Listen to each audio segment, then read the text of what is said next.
Hey guys, in this video we are going to go over a very important topic of recording, logging, data and analytics. Now, we all know the importance of analytics, especially when you are running a funnel on a landing page or when you are running a broadcasting campaign on through your chatbots on, let's say, WhatsApp.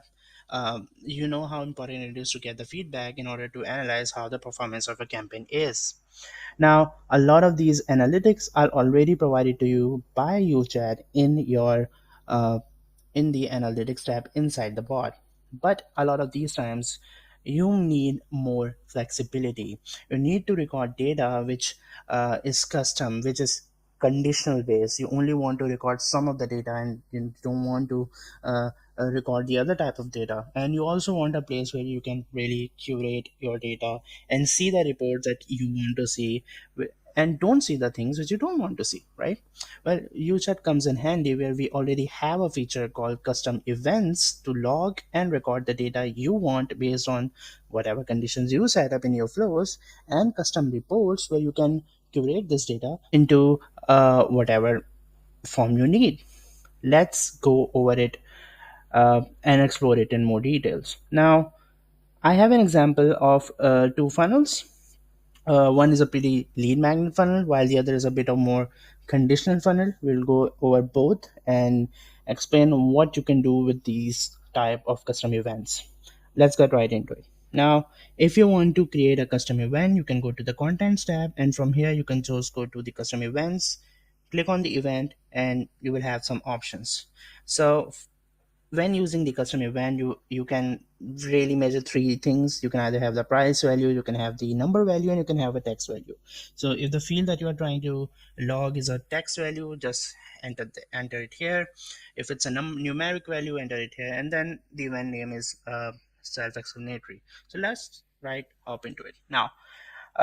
Let's go to the funnel example of funnel number one. Now, funnel number one is a pretty simple lead magnet.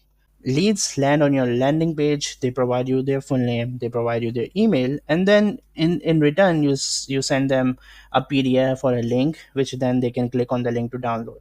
Pretty simple, pretty uh, used use case.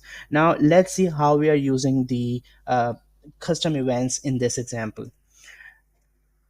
Assume this is the starting point, and as soon as a lead comes in, your chatbot opens and then you start interacting with the bot. So right when they land on your page, the chatbot will pop up and this will be recorded. So you will record the number of people that are landing on your chatbot, and then you ask them a question. Hey, welcome to the property dealers, can I get your full name?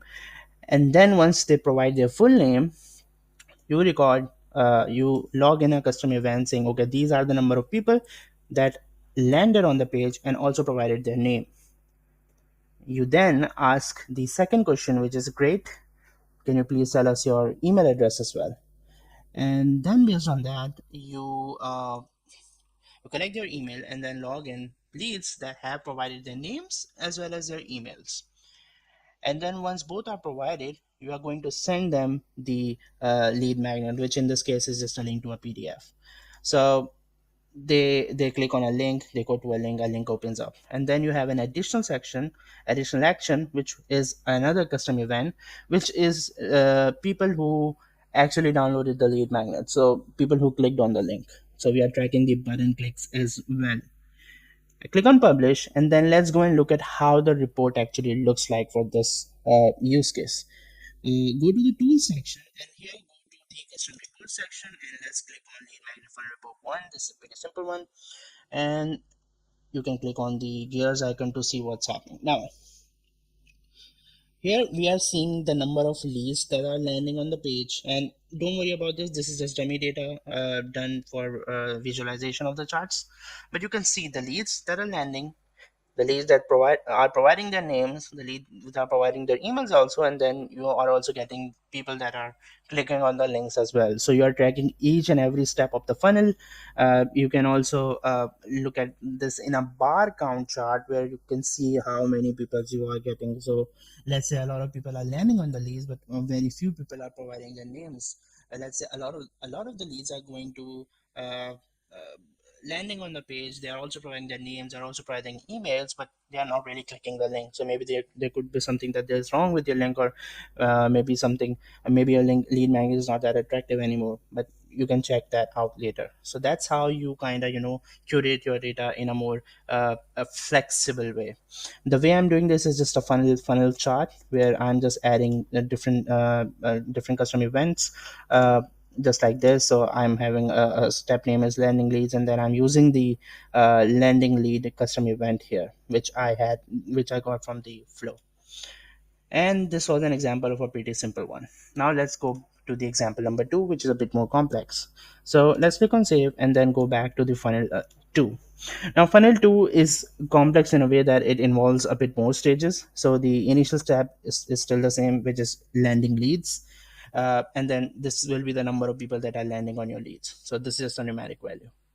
And then here we are asking which model of the car you are driving. So we have quick replies, and based on whatever the quick reply is, we are saving that value in a variable called car models. Now, if you go down, I have a custom event called car models, and what it's actually doing is it's logging whatever the user is saving here. So if they select BMW, it's get logged in here. If it's like Ford, it get logged in here, and so on. And I will tell you the advantage of having this value, so you can actually filter based on these values in your reports. In the next step, we are actually getting the usage. So how many kilometers have you driven your car? So it could be less than 10,000 kilometers, more than 10,000 kilometers, or more than 20,000 kilometers, whatever the usage is. It gets saved in another another variable, and then we can log this in the car usage custom event. When all set is done, we are going to send them, hey, you're all set now. This can be, of course, based on whatever logic you have programmed, and then you're going to send them an offer. In this case, we are just saying, hey, based on your calculations, your car is over 20,000. Do you accept our offer or do you reject it? And based on whatever they select, you can actually log this in your offer or customer when we are saying, okay, whatever the last one title is, in this case this is accept offer or reject offer. And then if there's accept the offer, you will say our agent will reach out to you soon, and then a manual human agent will go and talk to the lead. And if they're rejected, you are going to log that, and then you are going to ask, hey, are you still interested in getting a quotation for your car? And most of the people are actually, they might not like your initial offer, but they are open to negotiation. So you are logging that as well, where you are, okay, these are the people that need custom quote as well. You're logging that, and then you're sending them the flow again, saying, hey, I just want to reach out to you soon. But a lot of people also will not be interested any further, so you're just saying, hey, have a good day. So this is a very multi-step, logic based, decision based funnel. Let's look at its report. Now, you from this funnel, you can actually make a bunch of reports. You can have a simpler report saying, okay, these are the people that are landing on the page, and these are the landing which are actually accepting the offer, rejecting the offer. You can track just like we tracked in the example number one, or you can do a bit more. So, for example, I have a report, example report here called car models report, and in this, what we are actually doing is we are filtering the value of the custom event based on whatever value we have. So in this case, we have Mercedes, BMW, Ford, and Honda. If I go to the funnel steps, you can see I'm using the step name as whatever the model is, and then I'm using this one custom event, and within that custom event, I am filtering based on whatever the value might be. Since I already know the 4 or 5 models I'm already targeting, I can filter these through these. So this will be a very specific report based tailored to how many users are selecting which model, right? And so on. So I have a simple, very simple bar chart that tells me, okay, these are the number of people. There are, let's say, 300 people that are came into the lead. They have the BMW. A lot of people are driving Honda as well. This will give me a complete set of, okay, what is my audience driving. Another type of report you can do is the percentage type report. So if you go to the gear section here, what I'm doing is I'm measuring my acceptance rate of the offer. So if I come here, I'm typing level is accepted, and then I'm using the source as a custom event, and here I am filtering by the word accept offer, and the second field is telling me offer rejected. So basically, how many people are rejecting the offer, And then based on that, I'm simply calculating a line chart which tells me, okay, these many people are accepting the offer, these many people are not accepting the offer. Also gives me a pie chart of, okay, how many people are accepting, how many people are rejecting. And it also gives me like a chronological order chart. Okay, on 28th June we have this much rate, on 30th June we have this much rate. So we get a lot of data based on the different type of reports that you can use. So you can play along with a lot of this. We encourage you to do that, and I am pretty confident that whatever your use case might be, however complex your use case might be, you will easily be able to record and log the data using custom events and custom report. Well, that's it for this video. Have a good day.